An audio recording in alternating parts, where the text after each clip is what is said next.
আগে যেমন অনেকে পুলিশের কাছে গেলে কোনো সমস্যা নিয়ে গেলে পুলিশ সেটা কেয়ার করতো না।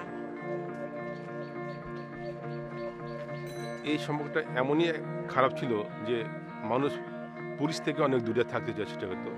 মানে বলা যায় পুলিশ যে পথ দিয়ে হাঁটতো জনগণ সে পথের বিপরীতে হাঁটতো। আমি যেমন একটা জিডি করতে গেছি, তো বলছে আজকে ওসি সাহেব নাই, অমুক মিটিংয়ে আছে। এইভাবে ঘোরানোর পরে শেষ পর্যন্ত আমি বিরক্ত হয়ে সে জিডিটা দিই নাই। জনগণ অধিকাংশ লোকই হয়তো জানে না যে পুলিশের অন্তরালে অনেক সমস্যা আছে। কিছু কিছু লোক হয়তো জানে, তারপরেও তাদেরকে সময় মতো আমরা সাড়া দিতে না পারলে তারা আমাদের প্রতি বিরূপ মন্তব্য করে।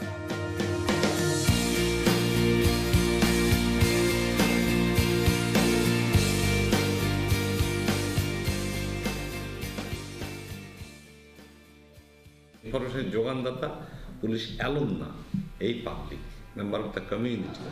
খারাপ নিয়ে যান, নিয়ে যান, লেখে নিয়ে আসেন অভিযোগে। আজকে নাকি আবার কে মারছে, আর ওইখানে কে গেছিল শুনেন, ওই জায়গায় কে গেছিল, কোন দারোগা গেছিল, কোন দারোগা নামটা কিছু বলেনি, শুধু এই অংশীদারিত্ব পার্টনারশিপের ক্ষেত্রে দেখা যাচ্ছে যে আমি একাই কিন্তু এই কাজটা আমি করতে পারবো না, আমি একাই করতে পারবো না। এই ক্ষেত্রে আমি সর্বস্তরের সর্বগোষ্ঠী সর্বলোকের অংশগ্রহণের মাধ্যমে আমি এই সমস্যাটা সমাধান করতে পারবো। আমাদের পুলিশের সদস্য সংখ্যা কম এবং পুলিশ জনগণ অনুপাত যদি আপনি এখানে বিবেচনা করেন আমাদের পার্শ্ববর্তী দেশের থেকেও অনেক কম এখানে। সুতরাং এইরকম একটা সীমাবদ্ধতার মধ্যে আমরা দায়িত্ব পালন করছি এবং যে কারণে কমিউনিটি পুলিশিং ফোরামটা কিংবা এই কার্যক্রমের উপর, এই কৌশলের উপর কিন্তু আমরা গুরুত্ব আরোপ করছি। Community-based policing, CBP, has 3 different components throughout the Northwest and Bangladesh. The first component is focused on building police capacity to work closely in collaboration with citizens to address some of the common crime issues or the needs that they might have within the community. The second objective of our program is to encourage citizens to engage more with police officers, start to partner more with law enforcement on both stopping crime as well as taking measures to prevent crime before it actually happens.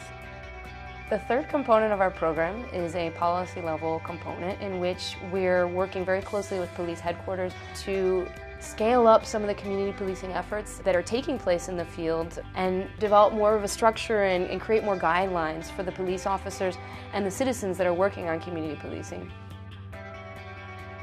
Through community-based policing program, we organized police training.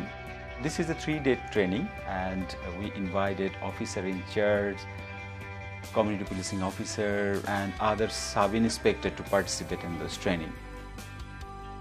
বাংলাদেশের community পুলিশের বর্তমান চিত্রটা আমরা একটু জানার চেষ্টা করব এবং পুলিশের সাথে জনগণের সম্পর্ক, এই বিষয় নিয়ে আজকে আমরা সারাদিন কাজ করব। It's about providing the police with a wide range of tools that they can then go and apply in a lot of different situations and become a more active player within the community. আমাদের group থেকে আমরা কিছু কারণ চিহ্নিত করেছি। এটা হলো নারী ও শিশু নির্যাতন বৃদ্ধির কারণসমূহ। আমরা 1 নম্বর পয়েন্ট দিয়েছি হলো অভিভাবকদের সচেতনতার অভাব। তারপরে আছে অশিক্ষা বা সামাজিক যে কুসংস্কারগুলো আছে, এটাও নারী নির্যাতন বা শিশু নির্যাতন বৃদ্ধির ক্ষেত্রে প্রভাব রাখছে। একটা প্রশিক্ষণ হলে একটা যে কোনো জিনিসের এটা আরও সহজ হয়ে যায় এবং এর আগ্রহটা আরও বেশি জানতে পারে এবং জিনিসটা আরও ছড়িয়ে পড়ে এবং সবাই জানার জন্য আগ্রহ প্রকাশ করে। এর ট্রেনিংয়ের বিষয় একটা থাকা ভালো। কীভাবে মানে সবাই মিলে কাজটা করলে কীভাবে নিরূপণ করা যায় সেই একটা আলোচনা করা।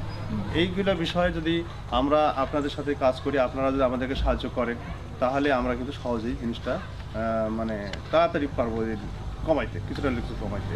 Through the community-based policing program, we are working directly with the 518 community police forum that based at the world level.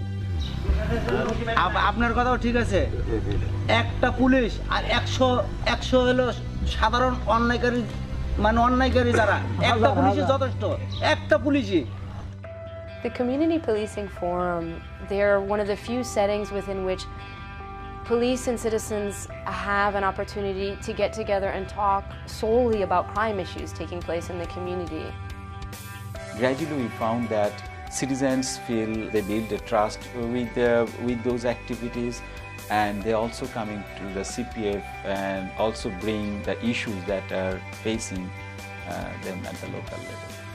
মাদক সম্পর্কে আগে যেরকম মাদকের প্রবণতা ছিল ওই তুলনায় এখন একটু কমে যাচ্ছে। এদের সাথে কাজ করে কাজগুলো করছে সে একটা কমিটির মাধ্যমে, একটা পুলিশিং কমিটির মাধ্যমে। পুলিশিং কমিটিতে আমরা যদি একটা 15-20 জন নিয়ে একটা সদস্য টিমওয়ার্ক কাজ করছি।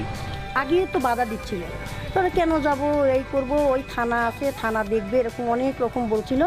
এখন দেখা গেছে যে হচ্ছে ডাকলেই আসে। এখান থেকে পুঠিয়ার দূরত্ব 5 কিলোমিটার ডিস্টেন্স। এখানে একটা যদি মাদক সেবন করছে বা মাদক বিক্রেতা বিক্রি করছে, এই মুহূর্তে যদি একজন সচেতন নাগরিক আমাদেরকে যদি ইনফর্মটা করে, তাহলে আমরা তাৎক্ষণিক এটা অবগত হলাম এবং এটা নিয়ে আমরা নিরূপণ ধরতে পারবো। আমরা 31 জন সদস্য আছি, তারা নিয়ে আমরা মিটিং করে অমুক জায়গায় একটা ইনফরমেশন আছে যে ওই জায়গায় কিছু গাঁজা বিক্রি হচ্ছে বা ফেন্সিডিল বিক্রি হচ্ছে, এরকম ইনফরমেশন আছে, সেখানে আমরা যাই আমরা সেখানে প্রতিরোধ করি। The beauty of this program is as we can able to make people's understanding that this is their program, benefit of their community and benefit of their community people. So when we can able to do that, they are basically working to make this program success. Scanning করলাম, analysis করলাম এবং response করলাম এবং এই যে assessment করলাম, এনার এই যে উপস্থাপনা, এই দলের উপস্থাপনা কোন জায়গায় ভাই যেমন বললো যে একটা এই জিনিসটা আসেনি, আর কোথায় কি ঢুকবে, স্ক্যানিংয়ে ঢোকা দরকার ছিল। স্কুলের সামনে বা যাওয়ার পথে হয়তো একটা দোকান আছে, সেখানে কিছু পকেটে ছেলে বসে থাকে, সেখানে ওই যায় আর বিভিন্ন রকমের শীষ দেয়, টোন করে, বসার জায়গাটা তাহলে ওইটা বন্ধ করতে পারলে আমাদের অন্তত ওই সমস্যাটা হবে না। মানুষের সাথে একটা সম্পর্ক তৈরি করা, বিশ্বাসের সম্পর্ক, আস্থার সম্পর্ক, যে সম্পর্কের ভিত্তিতে মানুষ পুলিশের উপরে আস্থা নেবে। এখন মানুষ বলছে যে এটা সরকারের পুলিশ বাহিনী, কিন্তু যেদিন মানুষ বলতে পারবে যে এটা আমাদের পুলিশ বাহিনী, তখন এই দূরত্বটা কমে যাবে। আমরা দেখেছি যে সাম্প্রতিককালে স্থানীয় পুলিশ প্রশাসনের কাছে কিন্তু জনগণ আরও বেশি করে যাচ্ছে তাদের সমস্যা নিয়ে, ছোটোখাটো সমস্যা নিয়েও যাচ্ছে, আবার বড় ধরনের কোনো অপরাধের অভিযোগ নিয়েও যাচ্ছে। আমাদের ওখানে এক মেয়ে বাল্যবিবাহ দিচ্ছিল, মানে 18 বছর পূর্ণই হয়নি, মেয়েটা ছোট্ট বাচ্চা মেয়ে, ওকে দিয়ে দিচ্ছে। তারপরে আমরা থানাতে জানায় হচ্ছে আমাদেরকে প্রশাসন সাহায্য করলো, পরে মেয়েটাকে আমরা বিয়ে দিতে। এখন হচ্ছে যে বন্ধু সম্পন্ন যে অবস্থা, এটা পর্যায়ে চলে আসছে। পুলিশের মধ্যে যে ভীতির ছিল সাধারণ মানুষের, সেইটা এই কাজের মধ্য দিয়ে সেইটা দূর হয়েছে। কমিউনিটিকে উদ্বুদ্ধ করার জন্য আমি একটা কথাই বলতে পারি যে এটা আসলে কাজটা আমার একার, কিন্তু ফল তো সবার। We believe right now that there should be a participatory management, and whose participation? It is the participation not only of the law enforcers, the professionals, it is the participation of the community members. And if we want to do it, we will have to institutionalize the very system. And for institutionalization, the very process needs a lot of cooperation and support. NGOs are supporting, Asia Foundation is also supporting. We are trying to do our level best. We are in a position to hope that something better is coming in future in this regard.